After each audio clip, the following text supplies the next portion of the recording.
नमस्कार विद्यार्थियों, हम देख रहे थे स्नातक द्वितीय वर्ष BA, BSc, BCom, BBA foundation course आधार पाठ्यक्रम भाषा और संस्कृति में हम देख रहे थे।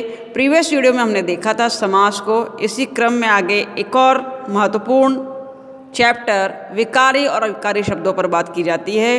पूछा जाता है तो उसके लिए आवश्यक है समझना कि विकारी अविकारी शब्द किसे कहते हैं। आइए हम जानते हैं विकारी और अविकारी शब्द किसे कहते हैं। स्क्रीन पर देखिए, प्रश्न आपके सम्मुख है, विकारी और अविकारी शब्द किसे कहते हैं, उदाहरण देकर स्पष्ट कीजिए। तो देखिए, भाषा मनुष्य के भावों और विचारों को अभिव्यक्त करने का एक सशक्त माध्यम है। भाषा कैसा है? भावों और विचारों को अभिव्यक्त करने का सशक्त माध्यम है। भाषा के माध्यम से ही संप्रेषण का कार्य किया जाता है। संप्रेषण का कार्य किसके माध्यम से किया जाता है, प्रश्न पूछा जा सकता है। तो भाषा के माध्यम से ही संप्रेषण का कार्य किया जाता है। भाषा में अनेक प्रकार के शब्दों का प्रयोग किया जाता है। भाषा में मुख्य दो प्रकार के शब्द होते हैं। कितने प्रकार के? दो प्रकार के। एक विकारी होते हैं, एक अविकारी शब्द होते हैं। तो आइए जानते हैं विकारी शब्द क्या है, अविकारी शब्द क्या है। देख रहे हैं आप, आपके सामने चार्ट है जिसमें लिखा है विकारी परिवर्तनशील, अविकारी अपरिवर्तनशील। तो ऑब्जेक्ट में पूछा जा सकता है परिवर्तनशील शब्द कहलाते हैं विकारी, अविकारी, तत्सम, तद्भव इत्यादि। चार ऑब्जेक्ट देगा। तो जब भी परिवर्तनशील की बात हो तो विकारी शब्द परिवर्तनशील होते हैं, अविकारी शब्द अपरिवर्तनशील होते हैं, याद रखेंगे। अब देखिए आप, लिंग, वचन और कारक। तो विकारी शब्दों में परिवर्तन हो जाता है किसके अनुसार? संज्ञा के अनुसार, सर्वनाम के अनुसार, क्रिया के अनुसार, विशेषण के अनुसार। और अविकारी शब्द पर अपरिवर्तनशील रहते हैं। क्रिया विशेषण अपरिवर्तनशील है, संबंध बोधक अपरिवर्तनशील है, समुच्चय बोधक अपरिवर्तनशील है, विस्मय बोधक अपरिवर्तनशील है।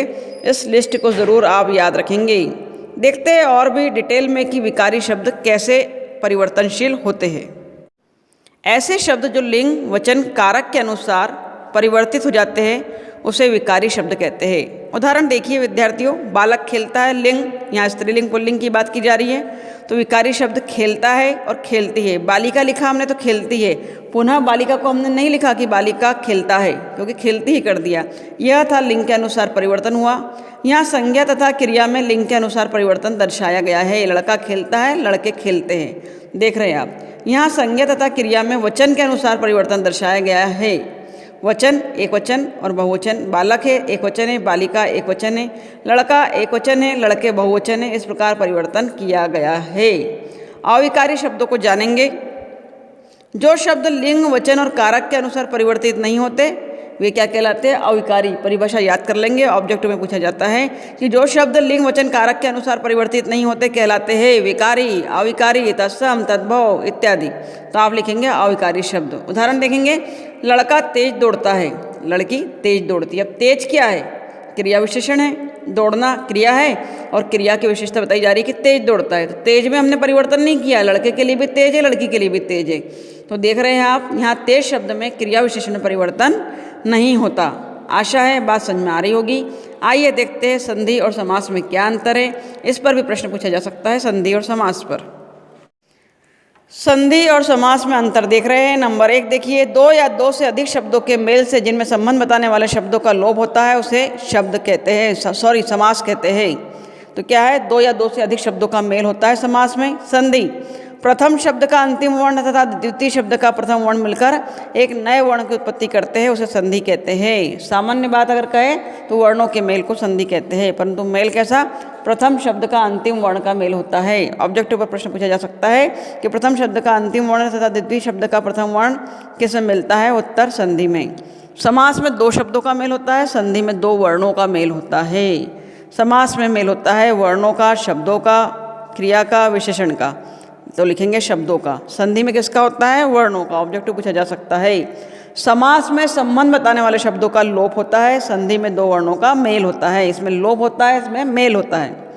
समास से बने शब्दों को सामासिक शब्द कहा जाता है। सामाजिक लिखा है, आप सामासिक कर लेंगे, ज की जगह सपेरे का लिखना है। सामासिक शब्द कहलाते हैं। समास से बने शब्दों को क्या कहते हैं? चार ऑब्जेक्टिव देगा। सामासिक शब्द, विदेशी शब्द, देशी शब्द, तत्सम शब्द।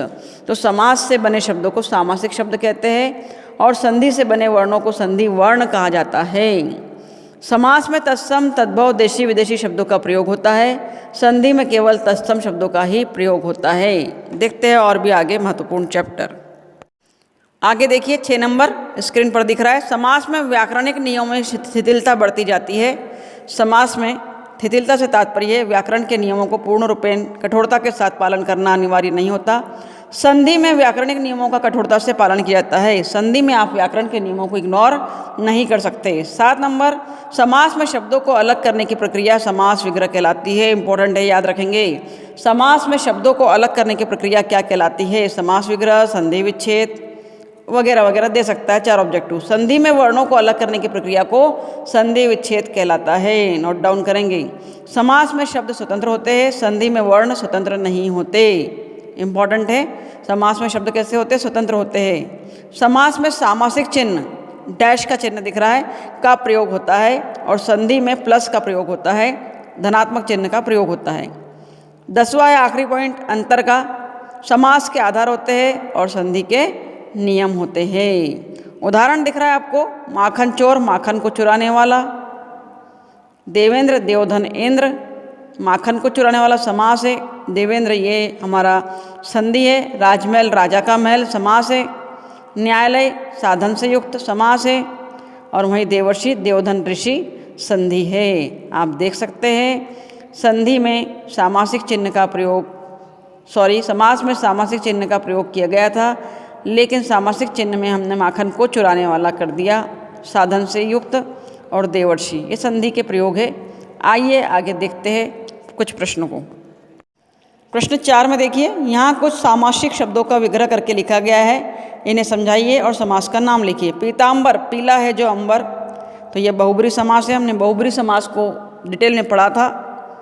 अनजान बिना जाने वह जो जानता नहीं, बहुब्री समास दिया है। इसे कन्फ्यूज़न है यहाँ पर।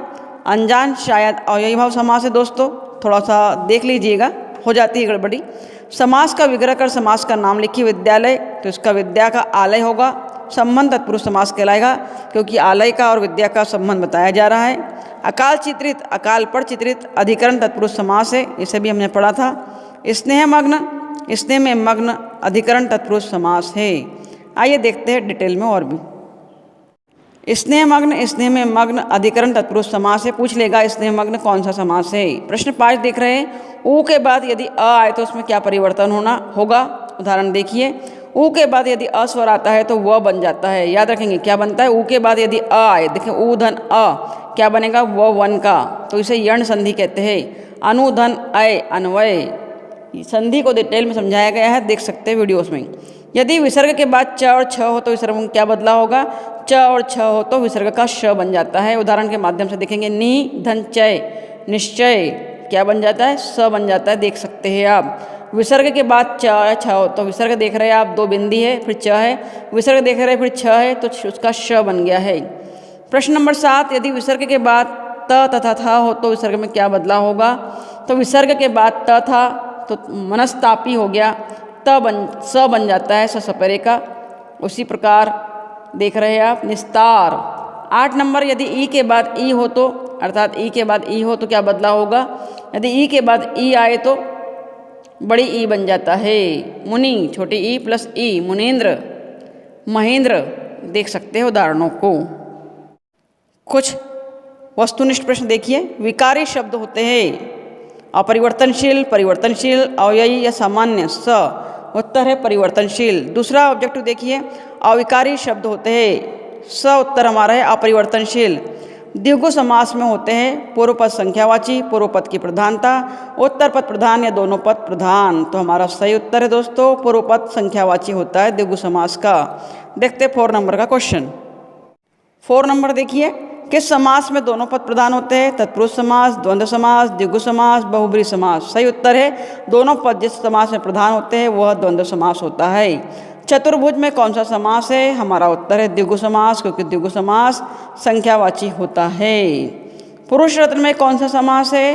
तो पुरुष रत्न में हमारा कर्मधारय समास है, जो पुरुषों में रत्नों में पुरुष रत्न हो। देखते हैं 7वां। 7 नंबर का ऑब्जेक्टिव देखिए, किसमें शब्दों का लोप होता है। अभी अभी देखा हमने कि समास में शब्दों का लोप होता है। सही उत्तर है ब समास। 4 ऑब्जेक्टिव दिए हैं। संधि में, समास में संक्षिप्ति में या उपसर्ग में, तो समास में शब्दों का लोप होता है। 8 नंबर का ऑब्जेक्टिव देखिए, चाय कॉफ़ी में कौन सा समास है, तो जिसमें दोनों पद प्रधान होते हैं, चाय भी इम्पॉर्टेंट है और कॉफ़ी भी, इसलिए हमारा सही उत्तर है द वैकल्पिक द्वंद्व समास, क्योंकि दिया गया है चाय या कॉफ़ी एक ही चीज़ लेंगे ना आप, तो विकल्प दिया गया है, इसलिए वैकल्पिक द्वंद्व समास। अंतिम 2 प्रश्न आपके सम्मुख है, समास कितने प्रकार के होते हैं, 2, 4, 6 या 8, उत्तर है 6। और 10वां अंतिम प्रश्न है, समास के मुख्य कितने आधार है, तो समास के मुख्य 4 आधार है।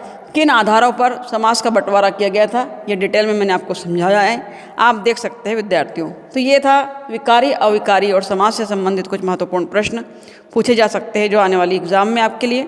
तो विद्यार्थियों, आपकी कोई क्यूरी हो, कुछ और पढ़ना चाहते हो, तो कमेंट बॉक्स में ज़रूर लिखिए, और ये वीडियो अगर यूज़फुल है तो इसे अपने दोस्तों से शेयर कीजिए। Thank you very much for watching my video. Thank you very much.